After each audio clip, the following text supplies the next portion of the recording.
Hello student, स्वागत है learn chemistry में। और मैं हूं आपकी एजुकेटर डॉक्टर अनुपम सिंह। हम लोग कर रहे हैं प्रैक्टिकल केमिस्ट्री की सीरीज, जो कि आपका एक नया यूनिट है in the syllabus of NEET examination. और इसमें हमारा आज का टॉपिक रहेगा सॉल्ट एनालिसिस। हाँ जी, सॉल्ट एनालिसिस करेंगे। ये आपके प्रैक्टिकल का भी पार्ट है ना। आपका जो प्रैक्टिकल हुए हैं जो 12th में, बोर्ड में और 11th में भी आप सॉल्ट एनालिसिस करते हो, तो आप फेमिलियर हैं इन सब से। लेकिन क्या होता है कि हम भूल जाते हैं चीज़ों को, हम रिलेट नहीं कर पाते, हमारे सारे सॉल्ट मिक्स हो जाते हैं। तो आज हम उन्हीं सबको डिस्कस करेंगे और मैं कोशिश करूंगी कि आपको ऐसे समझाऊं कि आपको एक ही बार में सारे के सारे केटायन और एनायंस याद हो जाएं। तो चलिए, सॉल्ट एनालिसिस क्या होता है। मतलब आपको कोई सॉल्ट दिया जाता है और उसका करना होता है एनालिसिस। एनालिसिस कैसे करते हैं कि आपको बताना होता है कि जो सॉल्ट दिया है आपको, ठीक है, प्रैक्टिकल में जो आपको एक मिक्सचर दिया हुआ है, एक जो पुड़िया दी हुई है, उसके अंदर जो एक आपको दिया हुआ है सॉल्ट, तो उसमें आपको ये बताना है कि ये सॉल्ट किस केटायन और किस एनायन से मिलकर बना है। तो क्या सॉल्ट केटायन और एनायन से मिलकर बनते हैं? हाँ जी।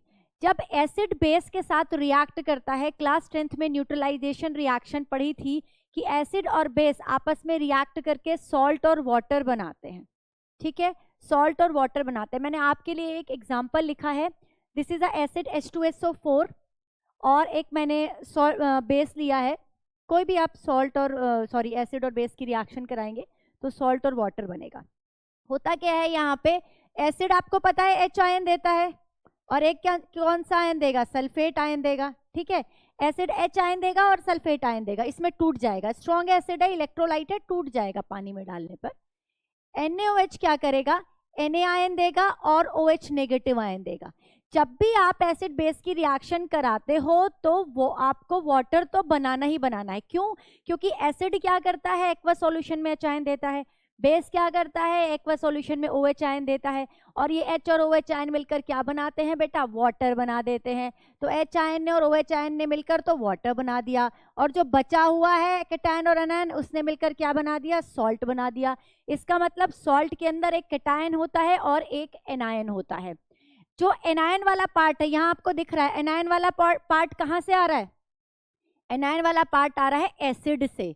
एनायन वाला पार्ट आ रहा है एसिड से, इसीलिए जो एनायन वाला पार्ट है इसको हम कहते हैं एसिड रेडिकल। ओके, क्या कहते हैं, एसिड रेडिकल। एसिड से आया है इसलिए एसिड रेडिकल। और एनायन, एनायन है ये। ठीक है, एनायनिक पार्ट है और कहां से आया है, एसिड में से आया है, तो उसको एसिड रेडिकल कहते हैं। A4 anion, A4 acid, A4 acid radical. याद हो गया। चलिए, बेस की बात करते हैं। बेस में से हमें मिलता है पॉजिटिव आयन। बेस में से हमें क्या मिलता है, पॉजिटिव आयन। बेस मतलब बेसिक रेडिकल मिलता है। बेस मतलब बेसिक रेडिकल मिलता है। और ये अगर एनायन है तो ये क्या होगा, केटायन है। याद हो गया। बहुत सारे बच्चों को यही चीज याद नहीं हो पाती कि कौन से बेसिक रेडिकल होते हैं, कौन से एसिडिक रेडिकल होते हैं। बेटा अगर आपको चार्ज दिख रहा है, उसके ऊपर कौन सा चार्ज दिख रहा है, पॉजिटिव चार्ज दिख रहा है, तो वो केटायन है, वो बेसिक रेडिकल है। राइट। और एनायन तो आपको याद हो जाना चाहिए, A4 anion, A4 acid radical. Right, क्योंकि ये एसिडिक पार्ट से हमें मिला है, इसको हम इसलिए एसिड रेडिकल कहते हैं। जो बेसिक पार्ट से मिला उसको हमने बेसिक रेडिकल कहा। ये तो हमारी कहानी हो गई। ये कहानी हमने बात क्या किया कि सॉल्ट बना किस किस से होता है। आपको एनालिसिस में करना क्या है, आपको ये एसिड और बेसिक रेडिकल बताने हैं। तो कैसे बताएंगे, क्या जब हम सॉल्ट हमें मिलता है लैब में, क्या हम उन्हें देखकर बता सकते हैं? कुछ केस में हम प्रिलिमिनरी टेस्ट से देखकर बता सकते हैं। इसीलिए जब हम आइडेंटिफाई करना चाहते हैं केटायन और एनायन को अननोन सॉल्ट में, तो वहां 3 तरह के टेस्ट होते हैं। एक होता है प्रिलिमिनरी टेस्ट, एक होता है इंडिकेटरी टेस्ट और एक होता है कंफर्मेटरी टेस्ट। प्रिलिमिनरी टेस्ट से हम एजम्पशन लगा सकते हैं कि आप उसको क्या करते हो, स्मेल करके देख रहे हो। अगर उसमें से आपको सिरके जैसी स्मेल आ रही है, विनेगर जैसी स्मेल आ रही है, जो चाउमीन में से आती है ऐसी स्मेल आ रही है, तो वहां पर एसिटेट हो सकता है। ठीक है, कुछ और जैसे कि कुछ जलने की, जो सड़े हुए अंडे की जो स्मेल आ रही है, तो वहां पे सल्फाइड हो सकता है ना। तो ये हम सारी बातें करेंगे। तो प्रिलिमिनरी टेस्ट से हम क्या लगाते हैं, एजम्पशन लगाते हैं। लेकिन एजम्पशन के बेस पर तो केमिस्ट्री नहीं चलती। एजम्पशन के बेस पर तो आपकी साइंस नहीं चलती, यहाँ तो एक्सपेरिमेंट करके आपको प्रूव करना होता है। तो उसका बस ये फायदा हो जाता है कि अगर आपके पास जो मटेरियल है, जो सॉल्ट है, वो कम है और आपको एज्यूम हो रहा है, आपको ऐसी स्मेल आ रही है, तो आप वहीं से स्टार्ट कर सकते हैं कि चलो भाई पहले हम इसमें एसीटेट का टेस्ट करके देख लेते हैं, इसमें हम सल्फाइड का टेस्ट करके देख लेते हैं। ओके, ये फायदा हो जाता है indicatory test, sorry preliminary test का। लेकिन हमें करने कौन से टेस्ट हैं? जो हमें बिल्कुल रूल के अकॉर्डिंग अगर हमें चलना है तो हमें यूज करने पड़ेंगे इंडिकेटरी टेस्ट। इंडिकेटरी टेस्ट क्या होंगे? इंडिकेटरी टेस्ट हमें इंडिकेशन देते हैं, वो हमें बताते हैं कि भाई कोई गैस निकल रही है, कोई स्मेल आ रही है, तो ये हो सकता है, मतलब जो हमने एज्यूम किया था उसको थोड़ी सी और ताकत मिल जाती है ना, वो उसे और ताकत मिल जाती है, बस फिर कंफर्मेटरी से हम उसको क्या कर देते हैं, प्रूव कर देते हैं। राइट, बात समझ में आ गई? 3 तरह के टेस्ट करते हैं। प्रिलिमिनरी टेस्ट, आपको प्रिलिमिनरी टेस्ट भी कर सकते हो, जैसे इसमें फ्लेम टेस्ट कर सकते हो। हम बोरेक्स बीट टेस्ट की बात भी कर चुके हैं प्रीवियस वीडियो में, आप वहां जाकर पढ़ लीजिएगा। ठीक है, प्रिलिमिनरी टेस्ट आप कर सकते हो, फिर आप क्या कर सकते हो, इंडिकेटरी टेस्ट करते हो, एंड देन जब इंडिकेशन आपको कुछ मिल गया तो फिर आप उसका करो कंफर्मेशन, यानी कि कंफर्मेटरी टेस्ट। राइट, तो अब हम बात करते हैं कि इंडिकेटरी टेस्ट कौन कौन से होते हैं। प्रिलिमिनरी में हमें ज्यादा डिटेल में जाने की जरूरत नहीं है, फ्लेम टेस्ट में आपको बता चुकी हूँ, बोरेक्स बीट टेस्ट में आपको बता चुकी हूँ। ठीक है, आपको केमिस्ट्री की लैब के अंदर ये तो सिर्फ आपके फायदे के लिए होता है कि भाई आपने चलो सारे एनायन न स्टार्ट करके, सारे कैटायन न स्टार्ट करके कहीं बीच में से स्टार्ट कर लिया, लेकिन तरीका क्या है कि आपको 1 बाय 1 देखना होता है। यहाँ तो हमें समझना है, मुझे आपको पढ़ाना है, तो मैं आपको स्टेप बाय स्टेप पढ़ाऊंगी कि आप चलेंगे कैसे लैब के अंदर। ठीक है, अच्छा एक और बात, आज हम बात करेंगे इस वीडियो के अंदर सिर्फ और सिर्फ एनायन रेडिकल की, यानी कि एसिड रेडिकल की, क्योंकि बहुत लेंदी हो जाएगा और हमें साथ में लर्न भी करना है। मैं सारे एसिडिक बेसिक सब 1 शॉट में आपको करा के आपको दे दूं और सब आपके सिर के ऊपर से उतर जाए, उसका कोई फायदा नहीं है। क्योंकि अगर आप अपना टाइम डिवोट कर रहे हो, आप आकर इस वीडियो को देख रहे हो, आप अपना टाइम लगा रहे हो, तो आपको कुछ समझ भी तो आना चाहिए, आपकी कोई हेल्प भी तो होना चाहिए। आपको इस वीडियो को देखने से एग्जाम में 4 नंबर पक्के तो होने चाहिए, तो उसके लिए आप थोड़ा थोड़ा पार्ट करें, क्योंकि बच्चे ना इन सब ये जो प्रैक्टिकल केमिस्ट्री वाली जितनी भी टॉपिक है ना, इनसे उनको डर लगता है, भागते हैं। कुछ लोगों को लगता है कि बहुत बेकार है, कुछ को लगता है बोरिंग है, कुछ को लगता है कि समझ ही नहीं आते।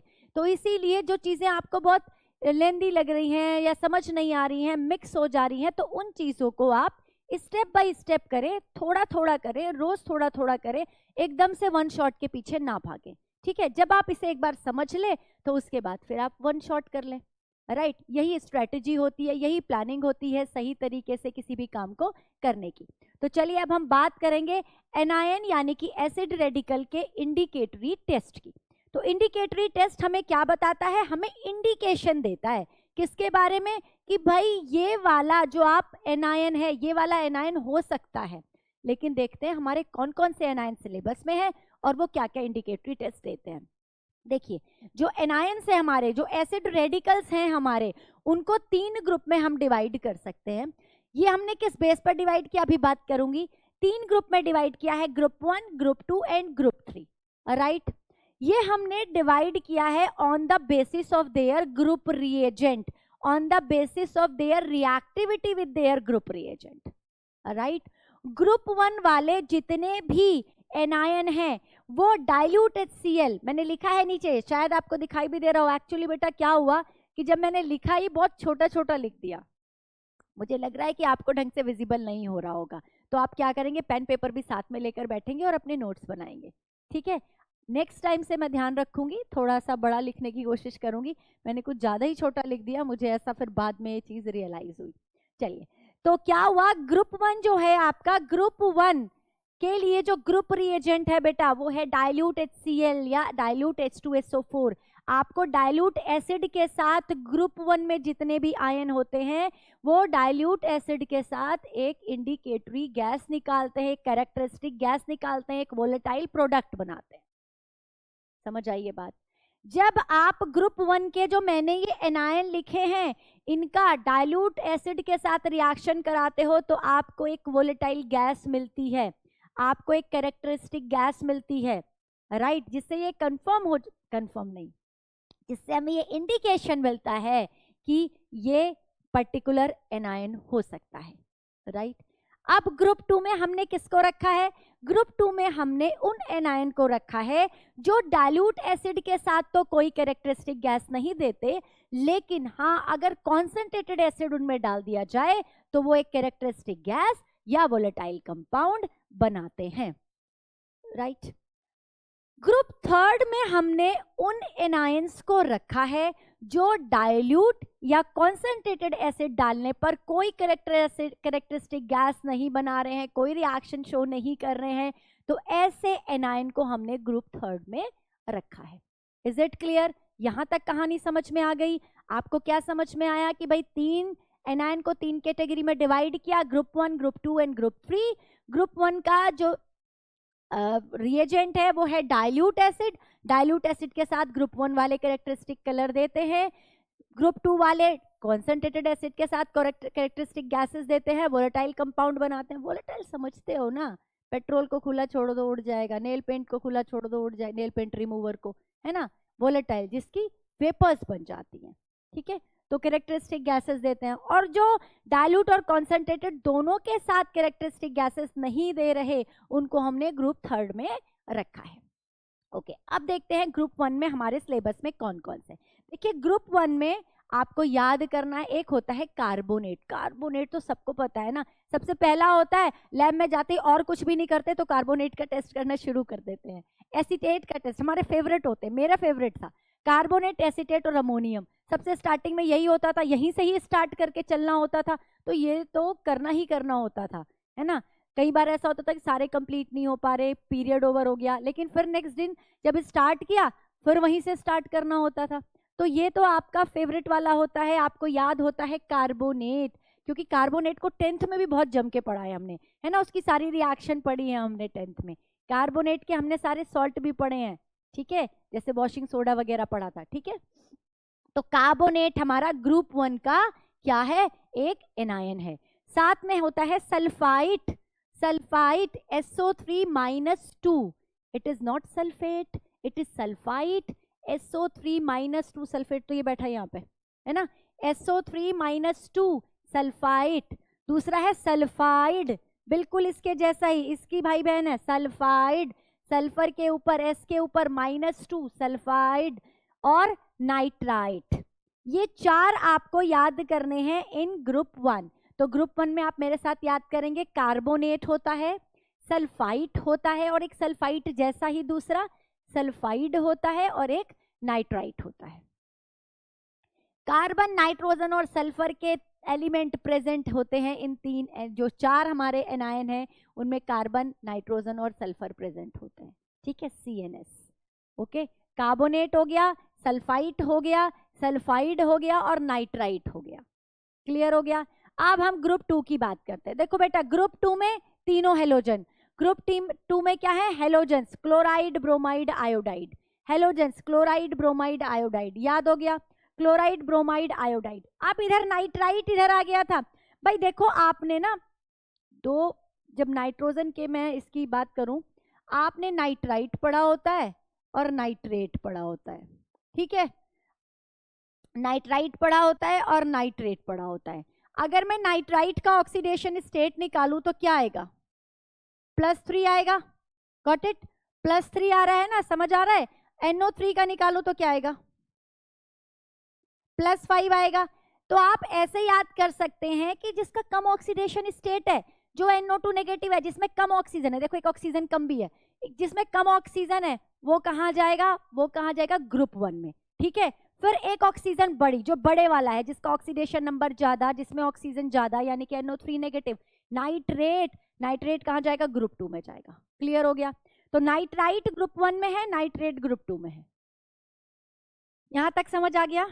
Okay fine.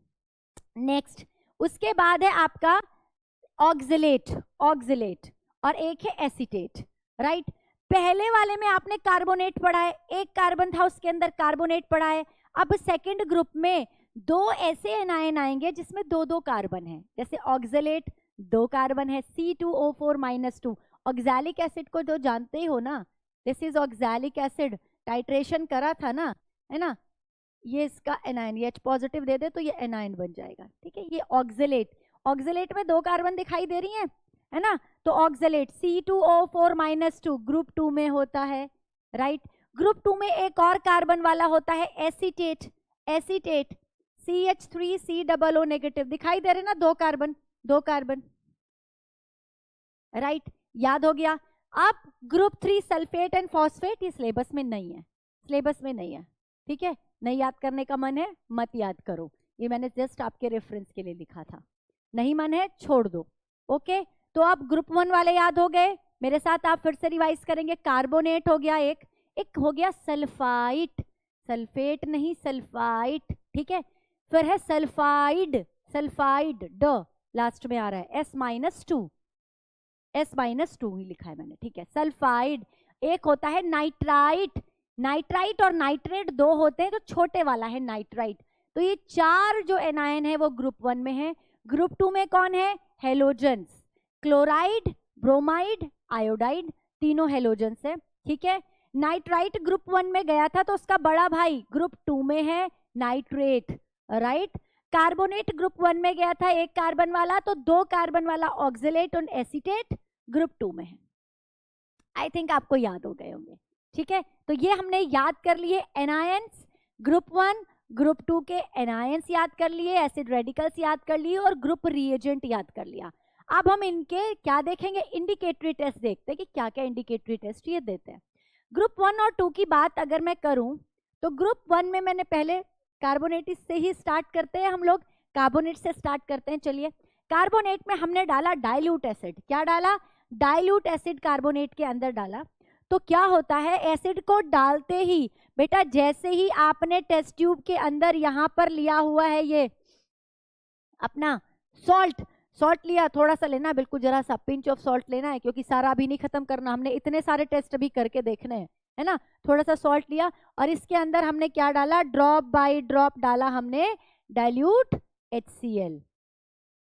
तो क्या हुआ, इस एसिड ने क्या किया, कार्बोनेट में से CO2 गैस को बाहर निकाल दिया। हमें एक यहाँ पर बुदबुदाहट के साथ, ब्रिस्क इफर्वेसेंस को क्या कहते हैं हिंदी में, बुदबुदाहट, यानी कि फिज के साथ।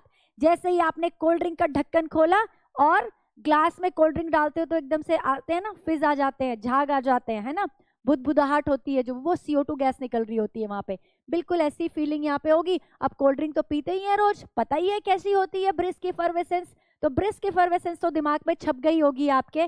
तो अगर वैसी आ रही है तो it may be CO2, it may be CO2। Confirmatory करे बिना नहीं कह सकते कुछ भी, हम कंफर्मेटरी टेस्ट किए बिना कुछ नहीं कह सकते, हम कर रहे हैं भी इंडिकेटरी टेस्ट, है ना। ये हमें इंडिकेशन दे रहा है, क्या इंडिकेशन दे रहा है कि भाई CO2 हो सकती है, निकल रही है जो, वो CO2 है और ये कार्बोनेट हो सकता है।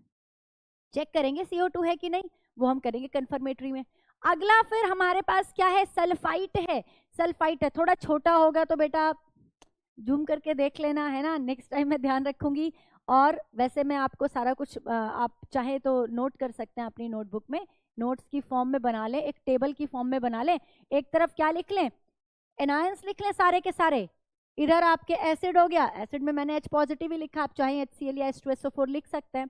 डाइल्यूट ही कर रहे हैं अभी, क्योंकि ग्रुप 1 की बात कर रहे हैं, यहाँ से यहाँ तक तो हम ग्रुप 1 की ही बात कर रहे हैं। एक साइड आप गैसेस लिख लो जो निकल रही है और एक साइड उनके कलर्स लिख लो, बेस्ट है। एक आपने पेज पे चार्ट बना लेना है, ठीक है, या तो फ्लो चार्ट की फॉर्म में बना लो या टेबुलर फॉर्म में बना लो। एक तरफ एनायन लिख लो प्लस एसिड लिख लो, कौन सा लिया है, डाइल्यूट या कॉन्सेंट्रेटेड, फिर कौन सी गैस निकल रही है और उसका क्या कलर आ रहा है, कैरेक्टरिस्टिक कलर, ठीक है। चलिए, तो फिर आपने क्या लिया, सल्फाइट लिया। बेटा सल्फाइट में आप एसिड डाल रहे हो, सल्फाइट के अंदर एसिड डाल रहे हो, तो यहाँ पर एक और गैस निकल रही है, SO2। गैस के लिए ऊपर की तरफ एरो लगाते हैं हम जब लिखते हैं, SO2 गैस निकल रही है यहाँ पे, SO2 गैस, यानी कि कैसे पता चला आपको, दिखाई थोड़ी दे रही है आपको, मतलब वो तो कलरलेस गैस निकल रही है ना SO2, तो आपको स्मेल आनी शुरू हो जाएगी। कैसी स्मेल आनी शुरू हो जाएगी, बर्निंग सल्फर की, कि मैम हमने तो देखा नहीं बर्निंग सल्फर कैसा होता है। बेटा जब आप ना माचिस तो कभी जलाई होगी, उसमें से भी जब जलती है तो एक स्मेल आती है, या फिर एक्चुअली मेरी सोसाइटी के पास ना कहीं आसपास ना कोई फैक्ट्री वगैरह है, वहां से हर रोज आती है। जैसे ना टायर वगैरह जलते हैं ना, चमड़े या टायर वगैरह जो जलता है, जो लेदर जब बर्न करते हैं, तो जो वो स्मेल आती है ना, दैट इज बर्निंग, ये जो आपकी बर्निंग सल्फर की स्मेल होती है। ठीक है, तो अगर आपको ऐसी स्मेल आ रही है, जब आप लैब में काम करते हो ना, जब आप लैब में काम करते हो, सॉल्ट एनालिसिस करते हो 11th में 12th में और कई कई बार करते हो, तो ये सारी जो स्मेल होती है ना आपके यहाँ सेट हो जाती है। अच्छा ये CO2 निकल रही है, अच्छा ये बर्निंग स्मेल होती है। आपको ना कैरेक्टरिस्टिक कलर, आपको जो स्मेल्स है ना वो भी समझ आने लगती हैं, पहचान पड़ने लगती है ना। कोई ऐसे ही बंदा उठ के चला जाएगा, पहली बार करेगा तो उसको टाइम लगेगा है ना याद करने में, स्मेल को समझने में, लेकिन आप लोग तो इंटेलिजेंट बच्चे हो, केमिस्ट्री के स्टूडेंट हो, आपको ये सारे आपने एक्सपीरियंस ले रखा होगा बर्निंग सल्फर का भी। तो नेक्स्ट है सल्फाइड। सल्फाइड, अब सल्फाइड में जब आप एसिड डालोगे, अगर तो आपका जो आपने सॉल्ट लिया, यहाँ पे पिंच ऑफ सॉल्ट लिया हुआ है आपने, बिल्कुल जरा सा, क्योंकि इतने सारे टेस्ट आप कर रहे हो, इसमें फिर से आपने एसिड डाला, अगर इसमें से आपको सड़े हुए अंडे की स्मेल आई है ना, इस स्मेल से अलग स्मेल होगी, ये इस स्मेल से अलग स्मेल होगी। ठीक है, रोटन एग स्मेल, सड़े हुए अंडे की स्मेल। जो लोग अंडे खाते हैं, कभी तो उनके घर में अंडे सड़ जाते होंगे, टूट जाते होंगे, कुछ आती होगी स्मेल, देखो मुझे नहीं पता, बस मैंने लैब में स्मेल की है, तो गंदी सी जो स्मेल आती है रोटन एग स्मेल, उससे ये कंफर्म नॉट सॉरी, उससे हमें ये अंदाजा लग जाता है ना, ये इंडिकेशन मिल जाता है कि वो जो गैस है वो कौन सी है, वो H2S गैस होगी। बाद में इसको कंफर्म कर लेंगे, और हमारे सॉल्ट के अंदर सल्फाइड हो सकता है, हमारे सॉल्ट के अंदर सल्फाइड एनायन हो सकता है। ठीक है, नेक्स्ट, अब आपने, अगर आपको ये स्मेल नहीं मिलती, अगर ये आपको स्मेल नहीं मिलती, तो फिर आप क्या करोगे, फिर आपको क्या मिल सकती है, क्या मिल सकती है, अगर आपके सॉल्ट के अंदर नाइट्रेट आयन होगा, नाइट्राइट आयन होगा, it's a nitrite, nitrite ion होगा, तो वहां पर आपको रोटन एग स्मेल नहीं मिलेगी, वहां पर आपको ब्राउन कलर की वेपर्स आते हुए मिलेगी, वहां पर आपको ब्राउन कलर की वेपर्स आते हुए मिलेंगी, जो NO2 की हो सकती है। NO2 की जो गैस होती है, जब NO2 गैस निकलती है, वो ब्राउन कलर की फ्यूम्स निकलती हैं वहां पे, तो ब्राउन कलर की पंजेंट स्मेल आएगी, ब्राउन कलर की गैस निकलेगी, तो इसका मतलब वहां पर नाइट्राइट आयन हो सकता है। ठीक है, ये बात क्लियर हो गई। इसको एक बार और देख लेते हैं। देखिए हम क्या करेंगे, एक टेस्ट ट्यूब के अंदर, बेटा हमने टेस्ट ट्यूब के अंदर थोड़ा सा सॉल्ट लिया, पिंच ऑफ सॉल्ट लिया, और इसके अंदर हमने ऐड किया डाइल्यूट एसिड, है ना, HCl या H2SO4 दोनों में से कोई भी कर सकते हो। आपने क्या किया, डाइल्यूट एसिड ऐड किया। जब आपने इसके अंदर डाइल्यूट एसिड ऐड किया, डाइल्यूट एसिड ऐड करते ही, सॉल्ट के अंदर डाइल्यूट एसिड ऐड करते ही अगर बुदबुदाहट होने लगे, झाग से बनने लगे, है ना, कोल्ड ड्रिंक जैसी फीलिंग आने लगे, जैसे बॉटल से कोल्ड ड्रिंक डाल रहे हो ग्लास में, ऐसे वाली फीलिंग आपको आने लगे, तो इसका मतलब वहां पर कार्बोनेट होने के चांसेस हैं। ब्रिस्क इफरवेसेंस क्या शो करेंगे, CO2 गैस निकल रही है, कार्बोनेट होने के चांसेस हैं। लेकिन अगर डाइल्यूट एसिड आप डालते ही आपको कैसी स्मेल आने लगे, बर्निंग सल्फर की स्मेल आने लगे, है ना, जैसे कि आपने क्या कहते हैं टायर जला दिया हो, ऐसी स्मेल आने लगे, अलग सी स्मेल आने लगे, तो इसका मतलब वहां पर सल्फाइट हो सकता है सॉल्ट के अंदर। अगर सॉल्ट के अंदर HCl डालने पर आपको सड़े हुए अंडे की स्मेल आने लगे, रोटन एग की स्मेल आने लगे, तो इसका मतलब सल्फाइड हो सकता है आपके सॉल्ट के अंदर। लेकिन अगर सॉल्ट के अंदर HCl डालने पर आपको कौन सी स्मेल आए, आपको एक पंजेंट सी स्मेल आए और ब्राउन कलर की फ्यूम्स दिखाई दे, तो there may be nitrite ion in your salt. Clear हो गई। कैरेक्टरिस्टिक्स जो गैस निकलती हैं, जो कैरेक्टरिस्टिक कलर आपको मिल रहे हैं, या फिर जो स्मेल आ रही है, ये आपको क्या दे रही है बेटा, इंडिकेशन दे रही है किसी पर्टिकुलर आयन की। क्लियर हो गई ये बात, यहां तक क्लियर है, यहां तक याद हो गया। कार्बोनेट में CO2 निकलेगी, सल्फाइट के अंदर SO2 निकलेगी, सल्फाइड के अंदर H2S निकलेगी, और नाइट्राइट के अंदर NO2 निकलेगी। ठीक है, इनके कैरेक्टरिस्टिक कलर्स भी याद हो गए या स्मेल भी याद हो गई आपको। This is the indicatory test. अब अगर डाइल्यूट डालने पर कुछ नहीं निकला, डाइल्यूट एसिड डालने पर कुछ नहीं निकला, मतलब ना तो आपको ब्रिस्क इफरवेसेंस आई, ना आपको सल्फर की आई, ना रोटन गैस आई, ना ब्राउन फ्यूम निकली, तो बेटा अब आप क्या करें, सॉल्ट लें दोबारा से और उसके अंदर डालें कॉन्सेंट्रेटेड एसिड, उसके अंदर डालेंगे कॉन्सेंट्रेटेड एसिड। कॉन्सेंट्रेटेड एसिड डालने पर अगर आपको कलरलेस गैस मिल रही है तो वो HCl हो सकती है। कलरलेस गैस मिल रही है तो वो HCl हो सकती है। यहाँ पर कोई इफरवेसेंस नहीं मिलेंगी, कोई इफरवेसेंस नहीं मिलेंगी, ध्यान रखेंगे, कलरलेस गैस होगी तो HCl हो सकती है। अभी इसका कंफर्मेशन करेंगे। लेकिन अगर आपको रेड ब्राउन वेपर्स मिल रही हैं, रेड ब्राउन वेपर्स मिल रही हैं, तो that may be Br negative in your anion, Br negative in your anion. अगर आपके एनायन में I नेगेटिव है तो आपको I2 की वॉयलेट वेपर्स मिलेंगी, I2 की वॉयलेट वेपर्स मिलेंगी। और अगर नाइट्रेट प्रेजेंट है बेटा तो NO2 वहां पर निकलेगी और NO2 की पेल ब्राउन आपको गैस मिलेगी। अब यहां पर हो गया कंफ्यूजन तगड़े वाला, लेकिन तगड़े वाला कंफ्यूजन तो नहीं हुआ। क्यों नहीं हुआ? ब्राउन गैस तो निकली है, दोनों में निकल रही है ब्राउन गैस, यहाँ पे भी NO2 गैस है, यहाँ पे भी NO2 गैस है। लेकिन क्या हुआ था, अगर डाइल्यूट HCl डालने पर NO2 गैस निकल रही है, डाइल्यूट HCl डाल रहे हो तो NO2 गैस निकल रही, तो वहां छोटा भाई प्रेजेंट है, वहां नाइट्राइट प्रेजेंट है। लेकिन अगर कॉन्सेंट्रेटेड डालने पर आपको NO2 गैस मिलती है तो बेटा वहां पर बड़ा भाई प्रेजेंट है, यानी कि नाइट्रेट प्रेजेंट है। समझ आ गया? लेकिन अभी भी हमें कंफर्मेशन करनी है। क्या करनी है? कंफर्मेटरी टेस्ट अभी करना बाकी है। चलिए, ऑक्सिलेट हो सकता है अगर वहां पर कलरलेस गैस निकले, कलरलेस गैस निकले लेकिन इफरवेसेंस के साथ निकले, क्योंकि जब ऑक्सिलेट की आप एसिड के साथ रिएक्शन करते हो तो carbon monoxide plus carbon dioxide दोनों का मिक्सचर निकलता है। कार्बन मोनोऑक्साइड और कार्बन डाइऑक्साइड दोनों का मिक्सचर निकलता है, और कार्बन डाइऑक्साइड क्योंकि पहले भी निकली थी, यहाँ पर ब्रिस्क इफरवेसेंस आई थी, तो यहाँ पर भी इफरवेसेंस आ सकती है। तो अगर आपने डाइल्यूट HCl के साथ इफरवेसेंस आ रही है तो कार्बोनेट प्रेजेंट है, एक कार्बन वाला। अगर कॉन्सेंट्रेटेड के साथ आ रही है तो 2 कार्बन वाला ऑक्सिलेट हो सकता है। क्लियर है?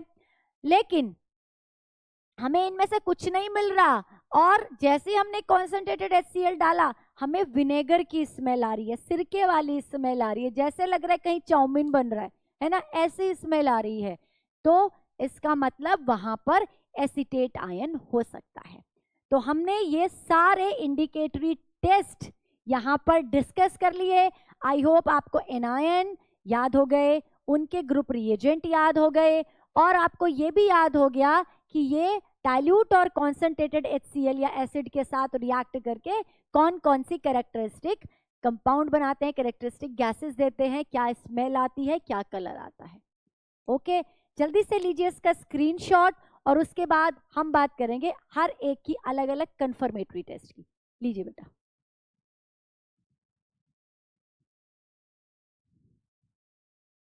हाँ जी, इंडिकेटरी टेस्ट हमने कर लिया। अब हम आगे की बात करते हैं, कंफर्मेटरी टेस्ट के बारे में डिस्कस करते हैं। लेकिन उससे पहले मैं आपको एक और बात बताना चाहती हूँ कि सोडा एक्सट्रैक्ट क्या होता है। ये नाम भी आपने सुना होगा, मैम कहती होंगी आपके जो प्रैक्टिकल कराती होंगी, बेटा सोडा एक्सट्रैक्ट बना लो, है ना, ये सुना है आपने। तो कब बनाते हैं हम और कैसे बनाते हैं, पहले चलिए इसकी बात करते हैं। जो आपके सॉल्ट होते हैं, जो आपको सॉल्ट दिया होता है, जो पुड़िया दी हुई है, उस पुड़िया के अंदर जो सॉल्ट है वो 2 कैटेगरी का हो सकता है बेटा, या तो वाटर सॉल्युबल होगा या वाटर इनसॉल्युबल होगा।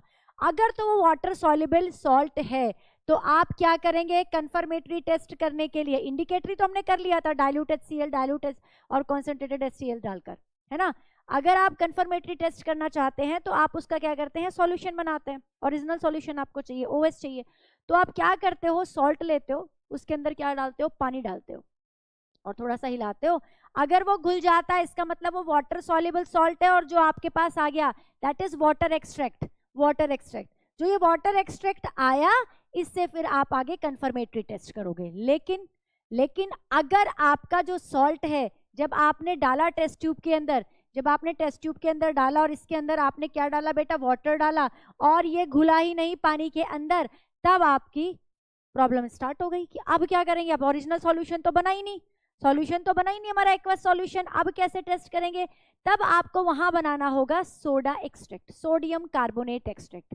उसके लिए क्या करेंगे, हम सॉल्ट लेंगे थोड़ा सा, और उससे ज्यादा मात्रा में हम लेंगे सोडियम कार्बोनेट, ठीक है, और उसके अंदर डालेंगे हम डिस्टिल्ड वाटर। बेटा जब भी आप एक्सपेरिमेंट कर रहे होते हैं, कुछ भी बना रहे होते हैं सॉल्यूशन वगैरह केमिस्ट्री लैब में, डिस्टिल वाटर यूज किया करें। टैप वाटर के अंदर कंटेमिनेशन हो सकता है, क्लोराइड आयन प्रेजेंट हो सकते हैं जो आपके टेस्ट को सही तरीके से आने नहीं देंगे। तो आपको डिस्टिल वाटर डालकर ही बनाना है यहाँ पर सोडा एक्सट्रैक्ट। अब क्या, जो आपने सॉल्ट लिया, सोडियम कार्बोनेट लिया, डिस्टिल वाटर लिया, इसको शेक किया और इसको छान लिया, तो जो फिल्ट्रेट मिला that is a soda extract. फायदा क्या हुआ मैम इसका, बनाया क्यों, लिया तो यहाँ पे भी पानी है, सोडियम कार्बोनेट ने ऐसा आके यहाँ पे क्या कर दिया। तो बेटा हुआ यहाँ पर ये कि अगर आपके पास जो सॉल्ट है, अगर जो इसके अंदर सॉल्ट प्रेजेंट है, अगर वो इनसॉल्युबल है, तो आपने क्या किया, उस इनसॉल्युबल सॉल्ट को, मान लीजिए सल्फाइड है ना, जिंक सल्फाइड है, इनसॉल्युबल सॉल्ट को जब आपने Na2CO3 के साथ रिएक्शन कराई थी, तो ये जिंक कार्बोनेट बन गया और साथ में बन गया Na2S। अब ये जो Na2S है, अब पहले सल्फाइड जिंक के साथ जुड़ा हुआ था, नहीं घुल रहा था, लेकिन अब जब सल्फाइड सोडियम के साथ जुड़ गया, तो जो सोडियम सॉल्ट बनाना, सोडियम सॉल्ट अधिकतर सारे के सारे क्या होते हैं, वाटर सॉल्युबल होते हैं। क्या होते हैं, वाटर सॉल्युबल होते हैं। क्यों होते हैं वाटर सॉल्युबल, क्यों होते हैं वाटर सॉल्युबल, क्योंकि जो इनकी हाइड्रेशन एंथैल्पी है बेटा वो कम है comparative to their latest enthalpy, तो ये क्या है, वाटर सॉल्युबल है। अब वाटर सॉल्युबल सॉल्ट बन गया, ओरिजिनल सॉल्यूशन मिल गया आपको, जाकर आप टेस्ट कर सकते हैं, it is a soda extract. अगर सल्फाइड है तो Na2S बन रहा है, अगर बेटा आपका सल्फाइट है तो Na2SO3 बन जाएगा। इसी तरह से आप क्या करेंगे, सबका सोडा एक्सट्रैक्ट बना लेंगे। लेकिन कहाँ याद रखना है, कार्बोनेट के केस में याद रखना है।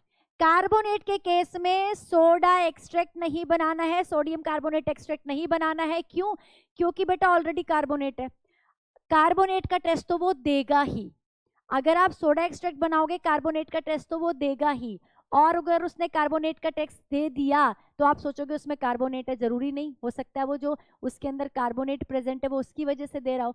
इसलिए आप कार्बोनेट के अंदर सोडा एक्सट्रैक्ट नहीं बनाते, वहां जो इंडिकेटरी टेस्ट हम करते हैं उसी से कंफर्मेशन हो जाती है।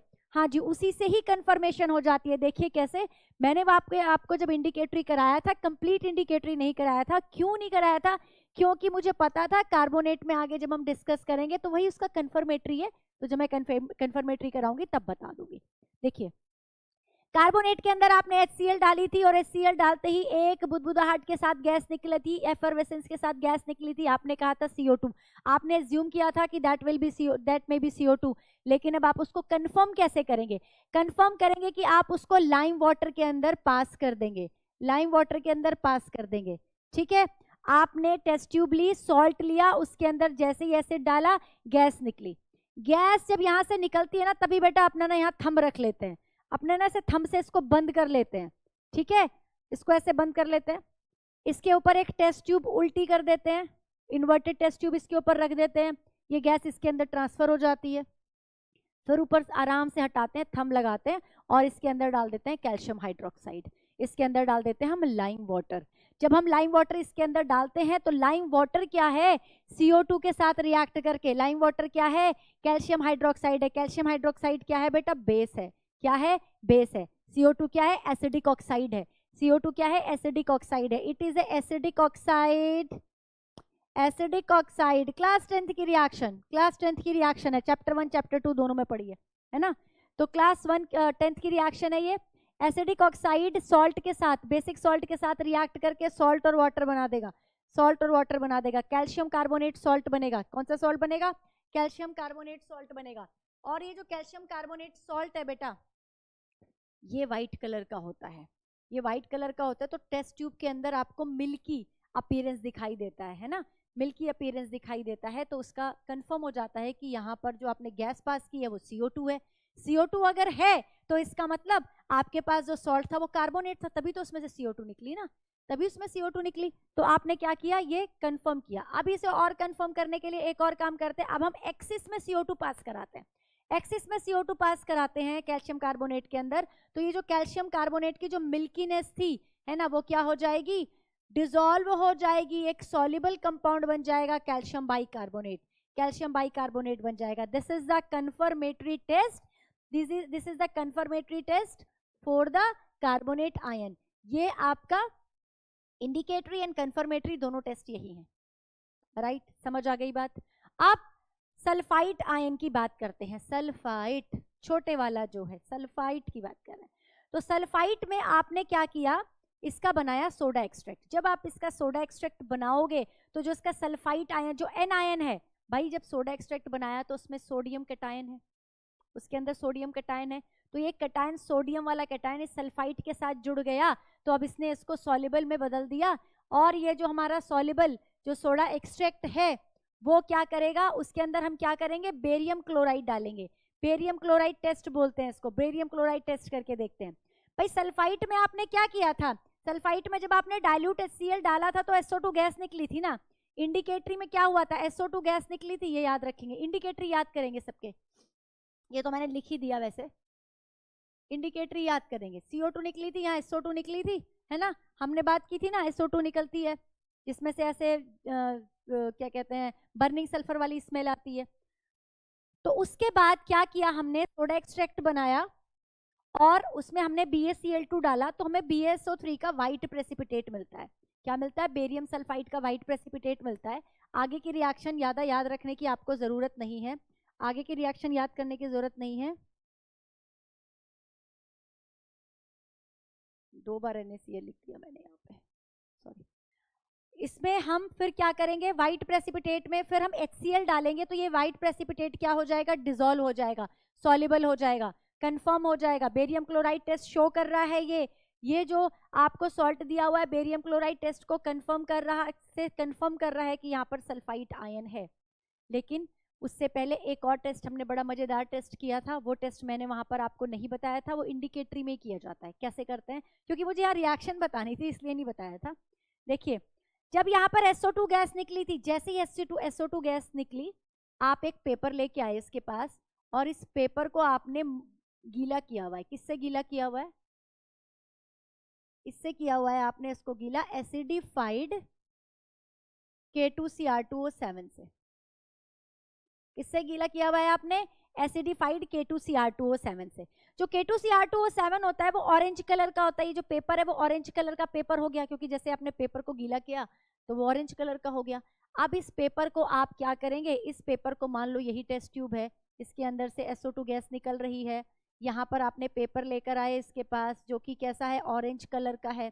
तो ये बेटा पेपर ग्रीन कलर का हो जाता है, ये पेपर ग्रीन कलर का हो जाता है। इंडिकेटरी टेस्ट, इंडिकेशन मिल गया भाई, जो निकलने वाली गैस है वो SO2 है। क्या हो गया इंडिकेशन, हमें निकलने वाली गैस क्या है, SO2 है ना।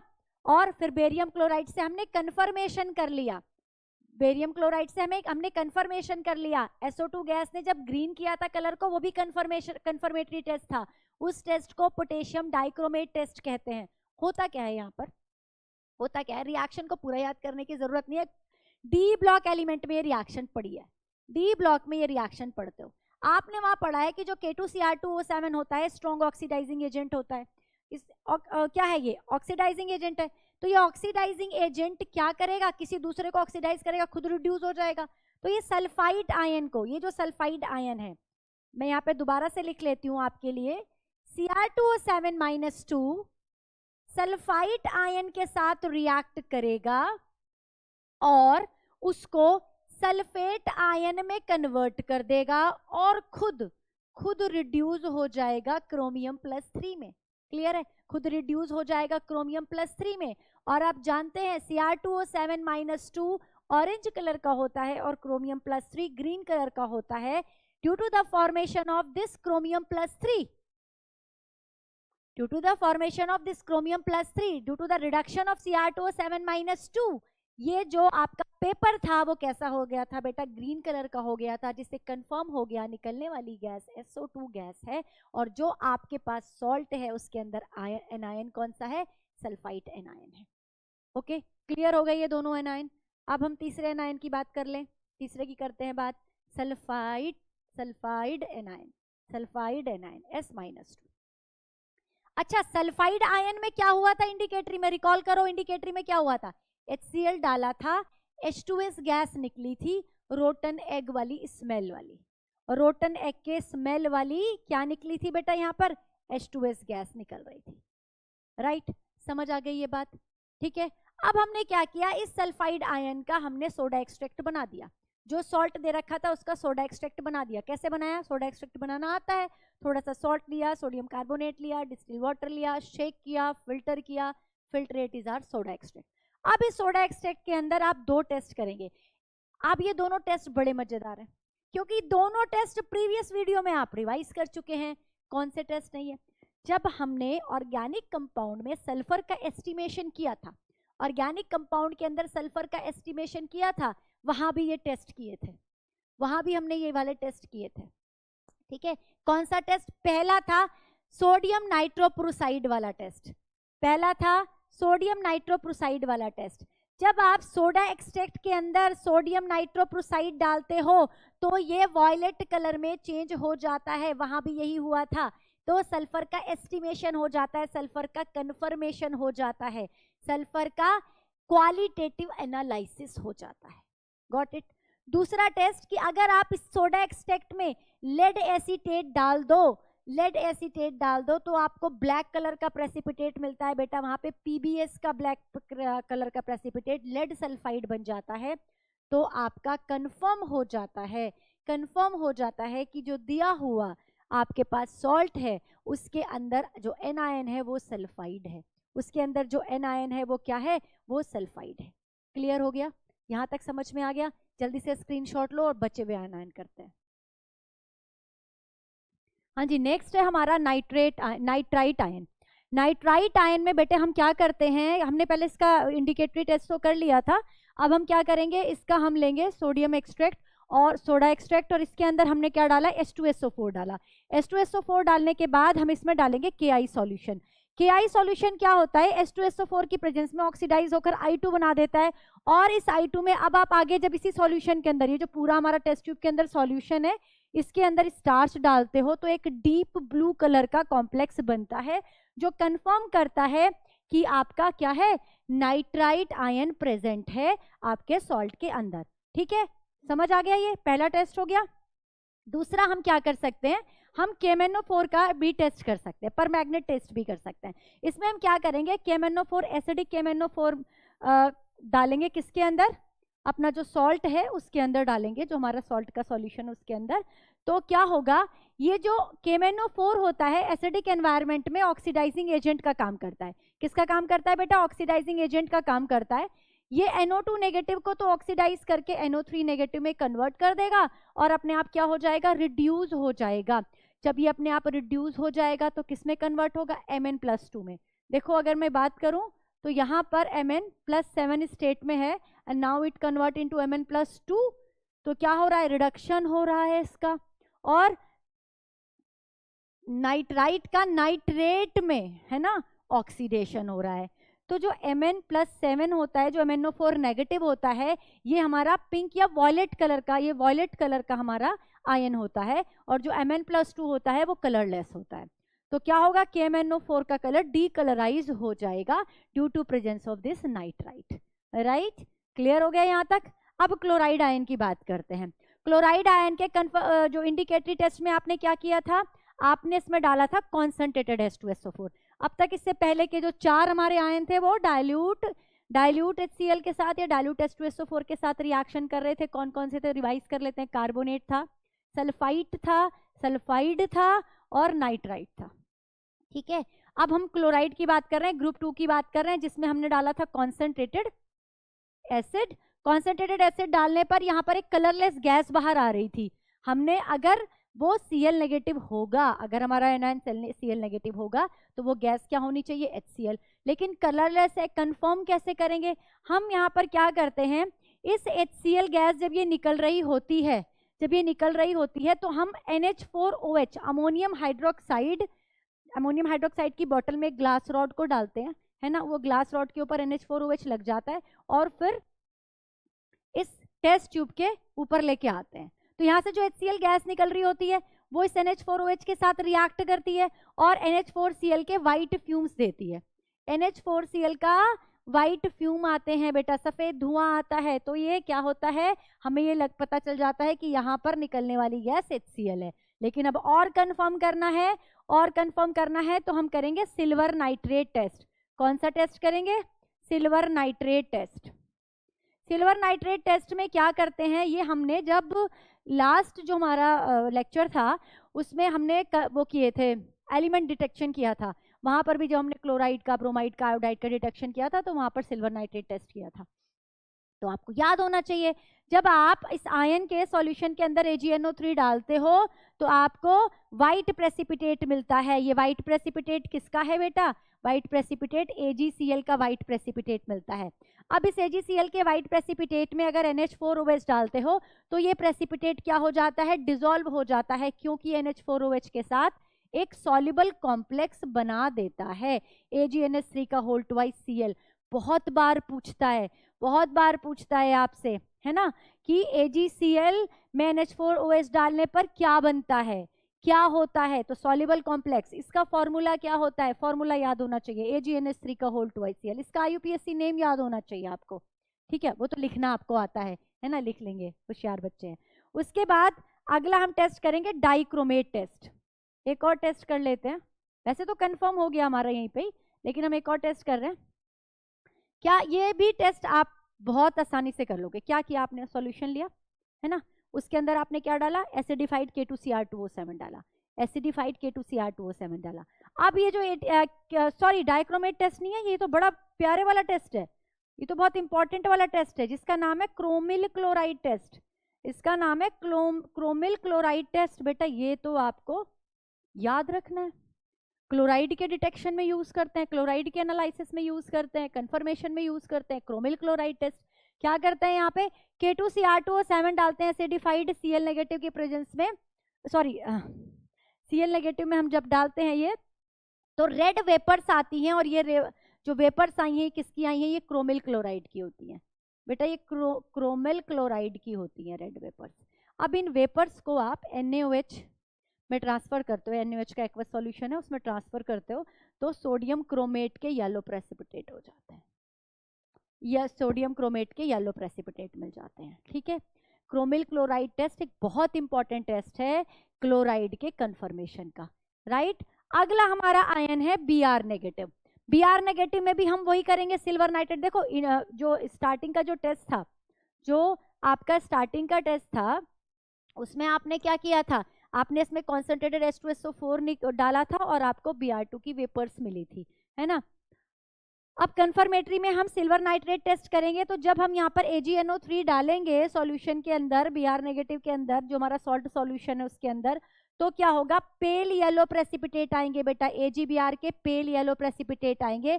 और अगर इनमें NH4OH सोडियम हाइड्रोक्साइड डालोगे तो ये भी कॉम्प्लेक्स बना देते हैं, लेकिन ये जो कॉम्प्लेक्स होता है ना, ये पार्शियली सॉल्युबल होता है, पार्शियली सॉल्युबल होता है, क्लियर है, पार्शियली सॉल्युबल होगा। लेयर्स टेस्ट एक और टेस्ट होता है, ये Br2 और I2 इन दोनों के कंफर्मेशन में किया जाता है। यहाँ पर क्या करते हैं, सॉल्ट सॉल्यूशन लेते हैं, उसमें क्लोरीन वाटर डालते हैं। अभी क्लोरीन वाटर का भी बात करूंगी क्या काम आता है। क्लोरीन वाटर डालते हैं, फिर उसमें क्या डालते हैं आप, CCl4 या तो कार्बन टेट्राक्लोराइड डाल दो, या CS2 डाल दो, कार्बन डाइसल्फाइड डाल दो। तो ये जो सॉल्यूशन है वो इस CCl4 या CS2 को क्या करता है, ऑरेंज कलर की लेयर बना देता है। वहां पे क्या बना देता है, ऑरेंज कलर की लेयर। और ये जो लेयर होती है ये कंफर्म करती है कि वहां पर Br2 प्रेजेंट है। इस Br2 की वजह से वो लेयर आती है, ऑरेंज कलर की लेयर आती है, क्लियर। इस क्लोरीन वाटर का क्या काम था, it act as a oxidizing agent in this reaction, it acts as a oxidizing agent in this reaction, right। चलिए नेक्स्ट है हमारा I नेगेटिव, वही वाला टेस्ट कर रहे हैं, सिल्वर नाइट्रेट टेस्ट कर रहे हैं। दोनों के टेस्ट याद हो गए होंगे अब तो, सिल्वर नाइट्रेट टेस्ट कर रहे हैं यहाँ पे। तो यहाँ पे सिल्वर नाइट्रेट डालोगे तो यहाँ पर AgI का प्रेसिपिटेट बन जाएगा। ये पेल येलो था, ये डार्क येलो है। ये NH4OH में पार्शियली सॉल्युबल था, ये इनसॉल्युबल है। ये कॉम्प्लेक्स बना रहा था, ये कोई कॉम्प्लेक्स नहीं बनाता। क्लियर हो गया? अब एक लेयर टेस्ट भी देख लो।